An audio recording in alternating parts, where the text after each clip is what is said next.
Եթերում լուրերի ժամն է, բարի երեկո։ Եվ այսպես վարչապետը պաշտոնական այցով Գերմանիայում է Նիկոլ Փաշինյանն արդեն առանձնազրույց է ունեցել Գերմանիայի նախագահ Ֆրանկ Վալտեր Շտայնմայերի հետ։ Վաղը վարչապետը կմեկնի Համբուրգ, որտեղ եւս նախատեսված են տարբեր հանդիպումներ։ Ազգային ժողովի նախկին պատգամավոր Միհրան Հակոբյանին ծեծի ենթարկելու դեպքի առթիվ նախաձեռնվել է քրեական վարույթ քրեական օրենսգրքի համապատասխան հոդվածի կետերով։ Առողջությանը միջին ծանրության վնաս պատճառելը մի խումբ անձանց կողմից խուլիգանական դրսևորումներով։ Ավելի վաղ Իզմիջլյան բուժկենտրոնից համայնքային ոստիկանության Մալաթիայի բաժինը հազանգեր ստացվել, որ Երևանի մոլերից մեկի ավտոկայանատեղիից իրենց մոտ բուժօգնության էր տեղափոխվել մի քաղաքացի։ Բռնությունը տեղ չունի Հայաստանի Հանրապետությունում, Նիկոլ Փաշինյանն է գրել Facebook-յան էջում, հավելել, որ բռնության կոչ անողներն ու բռնության դիմողները պետք է բացահայտվեն, արժանանան թե քաղաքական, թե իրավական գնահատականի։ Հետգրություն մեջ բերում է. մենք պետք է նաև գործուն մեխանիզմներ ունենանք հոգեբանական եւ բարոյական բռնության դեպքերը տարբերակելու ու գնահատականի արժանացնելու։ Բայց սա որքան էլ ֆիզիկական բռնության հետ փոխկապակցված, այնուամենայնիվ առանձին թեմա է եւ ոչինչ չի փոխում ֆիզիկական բռնության մեր ընկալումներում, մեջբերման ավարտ։ Շարունակենք, դեկտեմբերի 9-ը ցեղասպանության զոհերի հիշատակի եւ այդ հանցագործության կանխարգելման միջազգային օրն է։ Հանրապետական կուսակցությունը կազմակերպել էր Հայաստանը ցեղասպանությունների դատապարտման եւ կանխարգելման պայքարի առաջամարտիկ թեմայով քննարկում։ Հայ-թուրքական հարաբերություններից միջազգային մեխանիզմներ բանախոսները ներկայացրել են իրենց մտահոգությունները, խոսել ներկա մարտահրավերների մասին։ Եթե մենք վերցնում ենք այսօրվա իրավիճակը, մենք տեսնում ենք, որ միջազգային հարաբերությունները հեղեղուկ իրավիճակում են, դրա հետևանքով միջազգային իրավունքը գրեթե դադարել է գործելուց, երբ որ ես ասում եմ միջազգային իրավունք, նկատի ունեմ այն իրավունքը, որը առաջին հերթին վերաբերում է մեծ տերությունների միջև հարաբերությունների կարգավորմանը, այլ ոչ թե ընդհանրապես միջազգային իրավունքին, միջազգային իրավունքը բազմաթիվ ոլորտներում գործում է, բայց այն մասը, որը որ քաղաքական ճակերտների մեջ վերցրած մասն է միջազգային հարաբերությունների, այդտեղ միջազգային իրավունքը մենք տեսնում ենք, որ դարձել է ընդամենը փաստարկման միջոց այս կամ այն պետության համար։ Այս կամ այն պետությունը իր ուզած ձևով է մեկնաբանում միջազգային իրավունքի այս կամ այն դրույթը, եւ քանի որ միջազգային հարաբերություններում եւ միջազգային իրավունքում չկա մեկ միասնական, այսպես ասենք, policeman, որը վերջնական կարողանում է պարտադրել վեճի կողմերին ձեռնարկել այս կամ այն քայլը, որը կորոշի, ասենք, միջազգային դատարանը, այսօր միջազգային իրավունքը այդ մասով ցավոք սրտի չի գործում։ Ցեղասպանությունների դատապարտելու առումով Հայաստանի դիրքավորումը որպես առաջամարտիկ պետություն ունի, ենթադրում եմ, շատ հասկանալի քաղաքական մեսիջ, որ դա ոչ թե անում է Լիսուկ Դանյան կամ մեկ այլ պետություն, այլ անում է Հայաստանը, եւ արդեն իսկ Հայաստանի ներկայացվածությունը այնտեղ քաղաքական հանրությանը ստիպում է հիշել հայոց ցեղասպանության մասին, այսինքն Հայաստանի քայլը դառնալ ցեղասպանությունները դատապարտող առաջամարտիկ պետություն, դա նաև քայլ էր անուղղակի ենթատեքստով հիշեցնել հայոց ցեղասպանության անժամացելի երևույթի մասին։ Երկրորդ հանգամանքը, որ այդ նույն ժամանակ տեղի էին ունենում Հայաստան-Թուրքիա, այսպես շփումներ, հարաբերությունների որոշակի ընթացք եւ Հայաստանի կողմից ցեղասպանությունները դատապարտելու մասին այդ նախաձեռնությունը ի ցույց է դնում, որ պատմությունը, պատմական անհերքելի փաստերը եւ քաղաքականությունը իրար հետ կապ չունեն, որովհետեւ Հայաստանը կարող է Թուրքիայի հետ հարաբերություններ հաստատել կամ դրան պատրաստականություն հայտնել, բայց երբեք ու երբեք մինչև 2018 թվականը պատրաստականություն չի հայտնել մոռանալ իր իսկ անցյալը, հերքել իր իսկ ողբերգությունը հանուն սահմանը դիցուկ երրորդ երկրների քաղաքացիների համար բացելու կամ նմանատիպ այլ աշխարհացույց ձեռքբերումների համար։ Սա խոսում է մի քաղաքականության մասին, որը կոչվում է արժանապատիվ քաղաքականություն։ Եվ նաև սա փաստ է նրա, որ Հայաստանի այն հայտնի սկզբունքը, որ պատրաստ է Թուրքիայի հետ հարաբերություններ հաստատել առանց որևէ նախապայմանների, դա իրոք այդպես էր, եւ ոչ միայն Հայաստանը չէր ներկայացնում որևէ նախապայման, այլև որևէ կերպ չէր ճկվում որևէ նախապայմանի առաջ։ 20 թվականից հետո ցավոք Հայաստանի Հանրապետության արտաքին քաղաքականության օրակարգը ոչ միայն նվազել է, բաղկացել է այնքան, որ ոչ մի էական նշանակություն ունեցող խնդիր Հայաստանի Հանրապետության շահի տեսանկյունից կարասել չի։ Այո, կան էական նշանակություն ունեցող խնդիրներ տարածաշրջանի մասշտաբով, բայց դա յուրաքանչյուր երկիր իր, այսպես ասած, ձուկն ապրնում, իսկ Հայաստանի Հանրապետությունը սպասարկում է ձուկորնելու պրոցեսը մոռանալով սեփական առաջնահերթություններն ու ազգային շահերը, Արցախի կորուստից հետո հատկապես ցեղասպանության միջազգային ճանաչման գործընթացի ձայնի իջեցնելով անվտանգային միջավայրի հետ կապված համապատասխան քաղաքականությունը անընդհատ փոփոխությունների ենթարկվելով, անհասկանալի փոփոխությունների ենթարկվելով։ Դες եթե որևէ մի այսպես հետաքրքրող մարդ վերցնի ասի այս պահին գոյություն ունեցող Հայաստանի Հանրապետության ազգային անվտանգության այցեկարգը, ասի որ ասում որ ցեղասպանության ճանաչման մասին խոսք չկա, լավ է դերած։ Համայնական հռչակագիրը հունվարի 29-ին ընդունվել Լիցեռնակաբերդում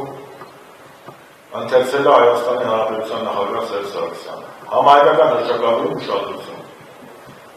Դատապարտում է համայնական հռչակագիրը Թուրքիայի, Հայաստանի շրջապատման քաղաքականությունը եւ դատապարտում է Թուրքիայի նախապայմաններ դնելու քաղաքականությունը, դա համարելով հայոց ցեղասպանության չդատապարտման եւ չճանաչման հետևանք։ Եվ երկրորդ, ելի համայնական հռչակագիրը կոչ է անում Թուրքիային առերեսվել եւ հաշվի պատմության հետ ճանաչել հայոց ցեղասպանությունը։ Տեսեք, Սերժ Սարգսյանի ժամանակ Հայաստանի Հանրապետությունը չէ ընդունում Թուրքիայի որևէ նախապայման Արցախի խնդրում գնալ միակողմանի դիտումների եւ նույնիսկ դա անվում է շանտաժ եւ դատապարտում է Հայաստանի Թուրքիայի կողմից բլոկադան եւ կոչ է անում Թուրքիային ճանաչել հայոց ցեղասպանությունը, այսօր այս կապիտուլյացիայի սիմվոլները Արցախը հանձնել են 150,000 արցախահայեր էթնիկ զտմանը ենթարկվել, Թուրքիան նույնիսկ նման պահանջներ չի ներկայացնել երբեք, չեն կարող երազել ոչ Թուրքիան ոչ Ադրբեջանը, այսքանից հետո Հայաստանի Հանրապետության եւ Թուրքիայի սահմանը փակ է, մի հատ երջանիկ դեպքով գնում են Թուրքիայի հետ հանդիպում են Էրդողանի գիտեն գնում են Կրսկին։ Քանի որ հին նույններն ասում էին, որ ամեն ինչ հայմատության մեջ պետք է նայել եւ ճշմարտությունը։ Ես որպես հին նույնների քաղաքականության մի փոքր մասնիկ նայել, ուզեցի հայմատությունը դուք եւս մեկ անգամ տեսնենք։ Ինչ է ասում համայնական հռչակագրի Սերժ Սարգսյանի կտավությամբ 10 թվականի հայ-թուրքական հարաբերությունների Թուրքիայի շանտաժի ու բլոկադայի քաղաքականության մասին եւ ինչ են անում սրանք Արցախը տալով, հայաթափելով եւ Հայաստանը վերածելով թուրքական միլիարդ։ Արդյոք պոլիկլինիկաները պատրաստ են բարեփոխմանը։ Առողջապահության նախարարն այցելել է Սուրբ Գրիգոր Լուսավորիչ բուժկենտրոնի պոլիկլինիկա, նշել, որ հետևողականորեն շարունակելու են այդ օղակում բարելավման աշխատանքները։ Բարի օր, սիրելի քաղաքացիներ։ Ես գտնվում եմ Սուրբ Գրիգոր Լուսավորիչ բժշկական կենտրոնի պոլիկլինիկայում։ Ամենահաճախ տրվող հարցերից մեկն է, արդյոք մեր պոլիկլինիկաները պատրաստ են ապահովագրության շրջանակներում սպասարկել մեր քաղաքացիներին։ Տեսեք, սիրելի քաղաքացիներ, այս տարածքը վերանորոգվել է եւ նման վերանորոգման գործընթացով են անցնում գրեթե բոլոր պոլիկլինիկաները։ Բայց ինչպես նաեւ նկատում եք, այն դեռ իր վերջնական տեսքին չի համալրվել։ Ունենք դեռ գույք, որը պետք է փոխենք, օրինակ սեղանները, օրինակ հավելյալ ավելի հարմարավետ կահույք ապահովենք, բայց տեսնում եք, որ առաջին անհրաժեշտության պարագաները արդեն իսկ բավարար վիճակում են գտնվում։ Սա վիրաբուժական նեղ մասնագետի ուրեմն կաբինետն է եւ այստեղ են սպասարկվելու նաեւ ապահովագրական փաթեթի շրջանակներում։ Հարգելի քաղաքացիներ, մենք պետք է պոլիկլինիկական ծառայությունը ուժեղացնենք եւ ապահովագրության շրջանակներում ֆինանսական միջոցների ուղղումը այս շրջանակ նաև ապահովելու է թե մասնագիտական կարողությունների վերանայում եւ թե իհարկե սարքերի եւ հագեցվածության վերանայում։ Ինչպես նշեցի, սա վիրաբուժական նեղ մասնագետի կաբինետն է եւ այստեղ բժիշկը խորհրդատվություն իրականացնելով Արմեդում նոր համակարգիչներով տվյալները մուտքագրելով, նաեւ բուժքույրը կարող է մուտքագրել տվյալները, կուղորդի արդեն պացիենտին միջամտությունների սենյակ։ Այստեղ արդեն մենք ունենք բավարար հագեցվածություն ապահովագրության շրջանակներում անհրաժեշտ ծառայությունը մատուցելու։ Պոլիկլինիկական օղակի ամենակարևոր ծառայություններից լաբորատոր գործիքային հետազոտություններն են։ Այստեղ մեր նմուշարման կետն է, մոտենում է պացիենտը, տվյալները մուտքագրվում են Արմեդ համակարգ եւ արդեն այստեղ իրականացվում է նմուշարումը։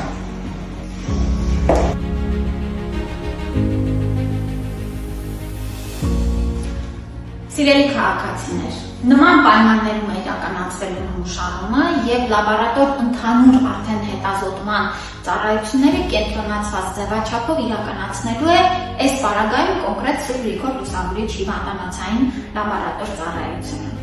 Մենք բոլոր Հայաստանի պոլիկլինիկաներում եւ ամբուլատորիաներում ապահովելու ենք նման պայմաններ։ Մի մասում արդեն իսկ գործում են, հաջորդիվ մյուսները համալրվելու են։ Վստահ եղեք, մենք երրորդ տարում ունենալու ենք անհրաժեշտ ստանդարտներին համապատասխան նաև լաբորատոր գործիքային հետազոտությունները։ Երեխայի ծնունդն այսուհետև կարող է գրանցել առցանց հարթակի միջոցով, արդարադատության նախարարը տեսանյութով մանրամասնել է։ Հայաստանի Հանրապետության սիրելի քաղաքացիներ, այսուհետ կարող եք գրանցել ձեր երեխայի ծնունդը էլեկտրոնային առցանց եղանակով, այցելելով harthak.am կայք, ինչը կարող եք անել այս QR կոդի օգնությամբ։ Դրա համար նախ եւ առաջ անհրաժեշտ է ունենալ նույնականացման քարտ եւ նույնականանալ ԵՍՄ ազգային նույնականացման համակարգի միջոցով։ Հարթակ մուտք գործելուց հետո պետք է ներկայացնեք համապատասխան դիմում, ինչպես նաև նշեք ձեր կողմից մշտապես օգտագործվող էլեկտրոնային հասցե, որի միջոցով ապահովվելու է հետադարձ կապը։ Քայլերի հաջորդականությունը հետևյալն է. մուտք գործելով հարթակ ընտրեք քաղաքացիական կացության գրանցումներ, ծննդի պետական գրանցում, դիմել առցանց։ Համակարգը ավտոմատ կերպով ցույց է տալիս ձեր ընտանեկան կարգավիճակը, հաստատեք տվյալները եւ անցեք հաջորդ քայլին։ Ձեզ ծննդօգնություն տրամադրած առողջապահական կենտրոնի կողմից երեխայի ծննդյան բժշկական վկայականը պետք է արդեն մուտքագրված լինի համակարգ։ Երեխայի տվյալներ բաժնում լրացրեք անունը եւ ազգանունը հայերեն տառերով։ Ազգանունը դաշտում լրացրեք հոր կամ մոր ազգանունը։ Ազգությունը հոր կամ մոր ընտրությամբ։ Հասցեն հոր կամ մոր հաշվառմամբ։ Հանրային ծառայությունների համարանիշը եւ բժշկական վկայականի հսկիչ համարը մուտքագրելուց հետո երեխայի տվյալները ինքնաշխատ ներբեռնվում են պետական ռեգիստրից եւ բժշկական համակարգից։ Նշված դիմումի հետ միաժամանակ հնարավոր է դիմում ներկայացնել նաև երեխայի ծննդյան միանվագ նպաստ ստանալու վերաբերյալ հետևելով քայլերի հաջորդականությանը։ Դիմումը էլեկտրոնային եղանակով ստորագրելուց եւ հաստատելուց հետո այն այլևս ենթակա չէ փոփոխման։ Դուք դրա ընդունման մասին կստանաք համապատասխան ծանուցում։ Գրանցումն ավարտվելուց հետո կձևավորվի ծննդի պետական վկայական, որը կուղարկվի ձեր կողմից մատնանշած էլեկտրոնային փոստի հասցեին։ Այժմ առաջարկում եմ ծանոթանալ աշխարհում կատարվող իրադարձություններին։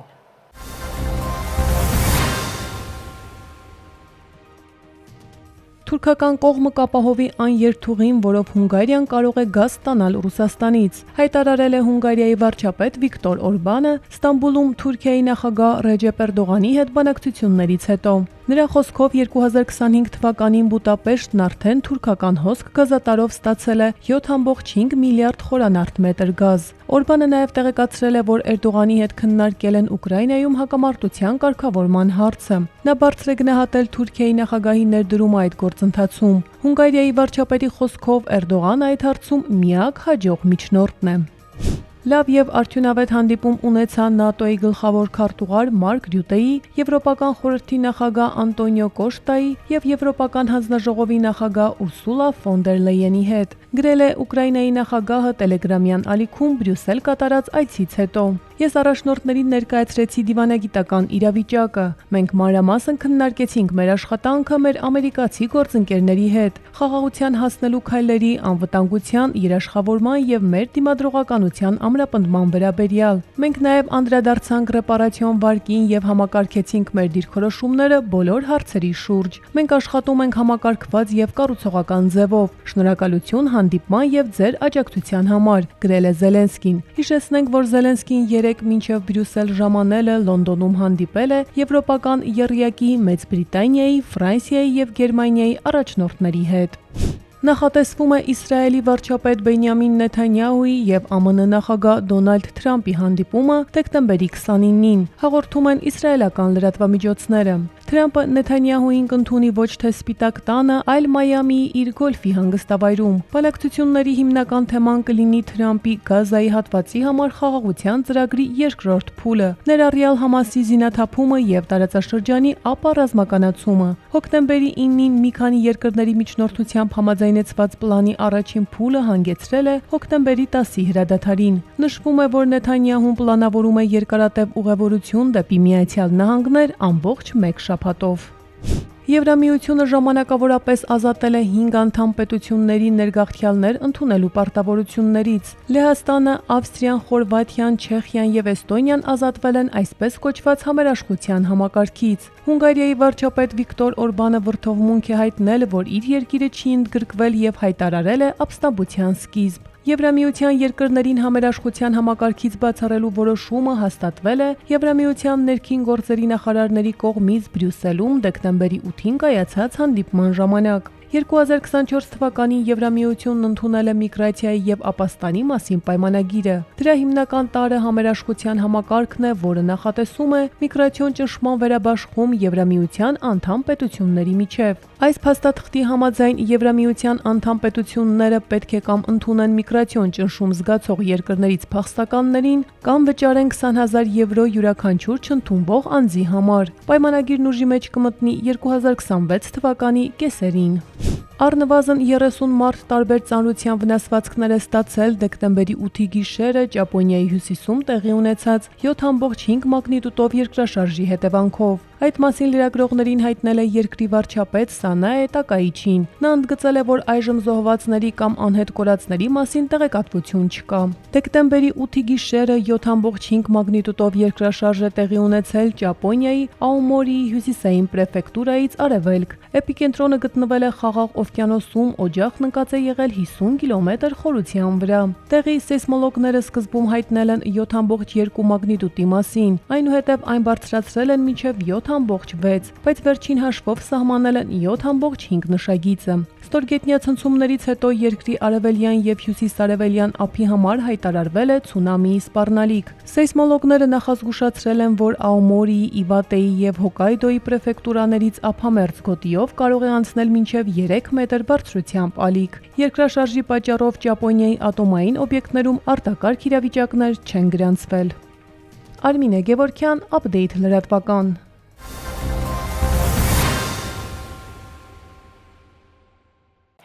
Շարունակենք, Հայ անտառը 2025-ին հիմնել է ավելի քան 700 հեկտար անտառ։ Անտառ տնկման աշխատանքներում հաստիքային աշխատողներից բացի ներգրաված են նաև այլ մարդիկ։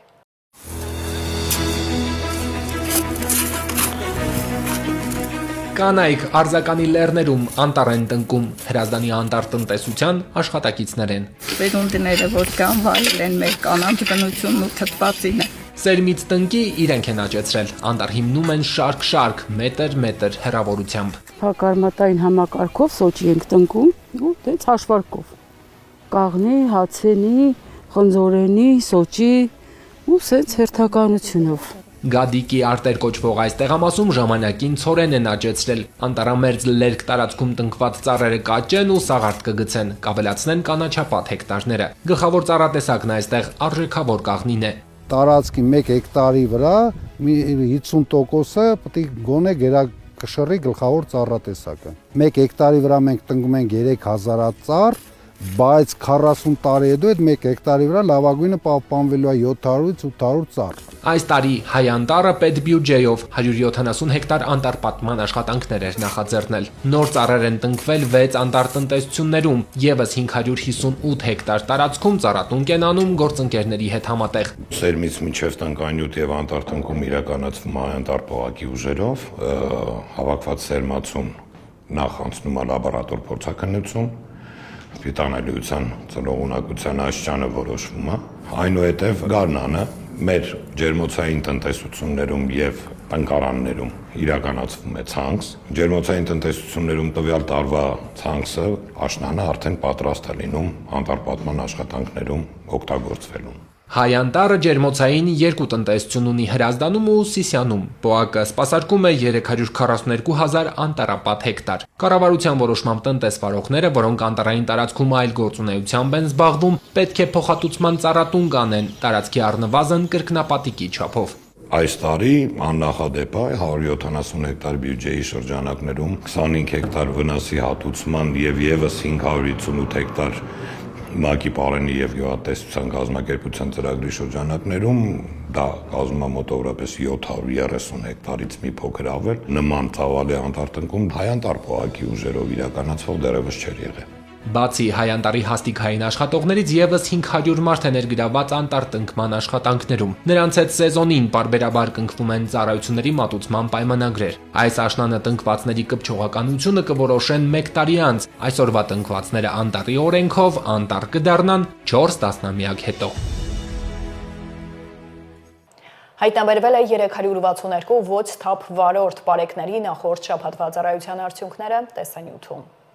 Դեկտեմբերի 1-ից 8-ը մայրաքաղաքում իրականացված ծառայության ընթացքում Երևանի պարեկները հայտնաբերել են ճանապարհային երթևեկության կանոնների 4157 խախտում, պահպանվող հատուկ տարածք տեղափոխելով 167 ավտոմեքենա, մասնավորապես հայտնաբերվել է ոչ ստապ 161 վարորդ, առանց վարորդական իրավունքի վկայականի 242 անձ, հայտնաբերվել է հաշվառման համարանիշի հետ կապված 34, չամրակապված վարելու 578, առանց մանկական նստատեղի քարսիթի 8, վարելու ընթացքում ծխելու 384, վարելիս հեռախոսից օգտվելու 319, հետիոտնի, որ սահմանված վայրով անցնելու 57 եւ 1480 այլ իրավախախտում, 112 մեքենա շահագործվել է առանց ապա պայմանագրի, 220-ը տեխնիկական զննություն չանցած, 76-ը լուսարձակների անսարքությամբ, 90-ը թաղանթապատված դիմապակեով եւ կողային ապակիներով, 430-ը առանց ծմերային անվադողերի, 1 վարորդ տուգանվել է վարելիս նվագարկչի, ստանդարտին չհամապատասխանող լրացուցիչ ուժեղացուցիչներ օգտագործելու համար, բացի այդ տարբեր կասկածանքներով ձերբակալվելու համայնքային ոստիկանության բաժիններ է տարվել 58 անձ։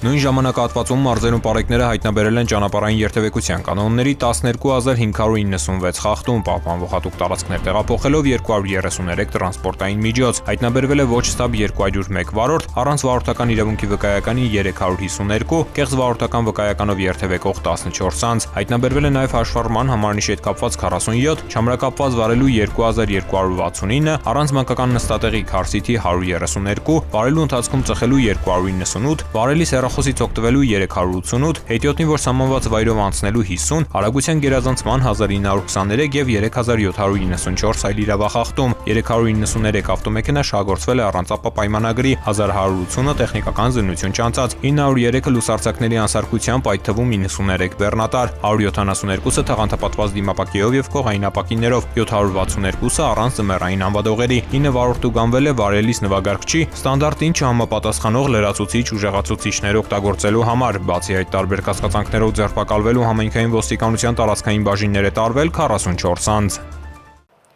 Ջրային պարեկներն արգելված ժամանակահատվածում ապօրինի ձկնորսության դեպքեր են բացահայտել, մանրամասները տեսանյութում։